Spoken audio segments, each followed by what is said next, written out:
കർത്താവിൻ്റെ രക്ഷിതാവായ യേശുക്രിസ്തുവിൻ്റെ നാമത്തിൽ ഏവർക്കും സ്നേഹവന്ദനം. ലവ് സ്റ്റോറി എന്ന പേരിലുള്ള ക്രൂസിൻ്റെ ധ്യാന വിചാരങ്ങളിലൂടെ നാം കടന്നു പോകുമ്പോൾ നിസ്വാർത്ഥമായ പങ്കിടുന്ന സ്നേഹമാണ് ഇന്നത്തെ പ്രതിപാദ്യ വിഷയം. പ്രതിഫലം കൂടാതെ നൽകുന്ന സ്നേഹം. ആലിൻ ഷെറിൻ എബ്രഹാം എന്ന കുഞ്ഞു മാലാഖ തൻ്റെ ജീവിതത്തിലൂടെ ലോകത്തിന് മുമ്പിൽ പകർന്നു നൽകിയ സ്നേഹം കേരളം മാത്രമല്ല ലോകം മുഴുവനും വലിയ ആദരവോടും ബഹുമാനത്തോടും കൂടിയാണ് ഏറ്റെടുത്തത്. ഒരു ഹ്രസ്വമായ കുഞ്ഞു ജീവിതം, എന്നാൽ അതിൻ്റെ സ്വാധീനതയും മാതൃകയും ദൈവസ്നേഹത്തിൻ്റെ ആഴത്തിൻ്റെ വ്യാപ്തി വ്യക്തമാക്കുന്നതായിരുന്നു.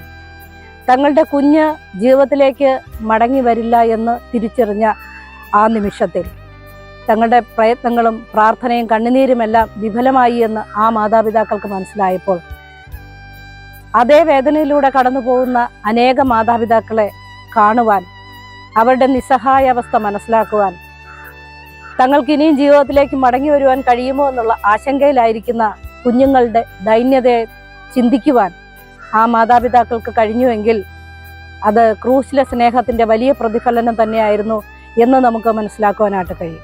അതുകൊണ്ട് തന്നെ കുഞ്ഞ് ആലിൻ ഇന്ന് മറ്റുള്ളവരുടെ ഹൃദയത്തുടിപ്പായും കണ്ണിൻ്റെ പ്രകാശമായും ഒക്കെ നമ്മുടെ മധ്യത്തിൽ ജീവിക്കുന്നു. കർത്താവായ യേശുക്രിസ്തുവിൻ്റെ അരികിലേക്ക് ദൈന്യതയോടെ അഭയം തേടി വന്ന ഓരോരുത്തർക്കും കർത്താവ് പകർന്നു കൊടുത്തത് ഈ വലിയ സ്നേഹം തന്നെയായിരുന്നു.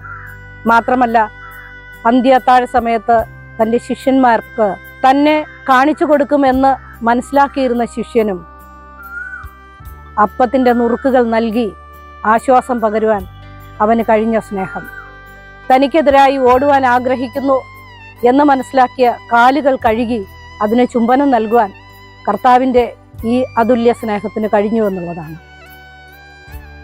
ഗതസമനയിൽ താൻ വലിയ പീഡനങ്ങളിലൂടെയും വലിയ തകർച്ചയിലൂടെയും കടന്നു പോകും എന്ന് മനസ്സിലാക്കുമ്പോഴും പിതാവേ, അവിടുത്തെ ഹിതം മാത്രം എൻ്റെ ജീവിതത്തിൽ നിറവേറണമെന്ന് പ്രാർത്ഥിച്ചുകൊണ്ട് ആത്മസമർപ്പണം ചെയ്യുന്ന വലിയ സ്നേഹത്തെ നമുക്ക് കാണുവാനായിട്ട് കഴിയും. ഗോൽഗോഥയിലേക്കുള്ള യാത്രയും അത് ശാന്തമായിരുന്നില്ല. സംഘർഷഭരിതമായ ഒരു യാത്ര. വെറുപ്പിൻ്റെയും വിദ്വേഷത്തിൻ്റെയും പകയുടെയും ആക്രോശങ്ങൾ അവിടെ മുഴങ്ങിക്കേട്ടു. അതിൻ്റെ നടുവിലും തന്നെ ഓർത്ത് വിലപിക്കുന്ന അമ്മമാരുടെ കണ്ണുനീരിനെ കാണുവാൻ, അവർക്ക് ആശ്വാസം പകരുവാൻ കർത്താവ് അവരുടെ അരികിലേക്ക് ചെന്ന് അവരോട് സംഭാഷിച്ചുവെങ്കിൽ അതെത്ര അളവറ്റ സ്നേഹത്തിൻ്റെ പ്രകടനമാണ്. തന്നോടൊപ്പം ക്രൂശിക്കപ്പെട്ട കള്ളൻ്റെ ആത്മാവിൻ്റെ വീണ്ടെടുപ്പിനെ കുറിച്ച് അവൻ സംസാരിക്കുകയും പറുദീസയുടെ ഓഹരിക്കാരനാക്കി നൽകുവാൻ കഴിയുകയും ചെയ്തുവെങ്കിൽ ഈ സ്നേഹത്തെ അളന്നു തിട്ടപ്പെടുത്തുവാൻ ലോകത്തിലെ ഏതൊരു വ്യക്തിക്കാണ് സാധ്യമാകുന്നത്? ഈ ധ്യാന വിചാരങ്ങളിലൂടെ നാം കടന്നു പോകുമ്പോൾ ഈ വലിയ സ്നേഹത്തെ നമുക്കും സ്വായത്തമാക്കാൻ കഴിയുമെങ്കിൽ, നമ്മുടെ ദൗത്യ നിർവഹണത്തിൽ ഈ സ്നേഹത്തെ പകരുവാൻ നമുക്ക് കഴിയുമെങ്കിൽ, നമ്മോട് ചേർന്ന് നിൽക്കുന്ന വ്യക്തികളുടെ ഹൃദയത്തിൻ്റെ തകർച്ചയെയും അവരുടെ കണ്ണുനീരിനെയും അവരുടെ മുറിവുകളെയും മനസ്സിലാക്കി അവരെ നമ്മുടെ ജീവിതത്തോട് ചേർത്ത് നിൽക്കാൻ കഴിയുമെങ്കിൽ ഈ ധ്യാന വിചാരങ്ങൾക്ക് അർത്ഥമുണ്ട്, ഫലമുണ്ട്. ദൈവം നമ്മേവരെയും ധാരാളമായി അനുഗ്രഹിക്കുമാറാകട്ടെ.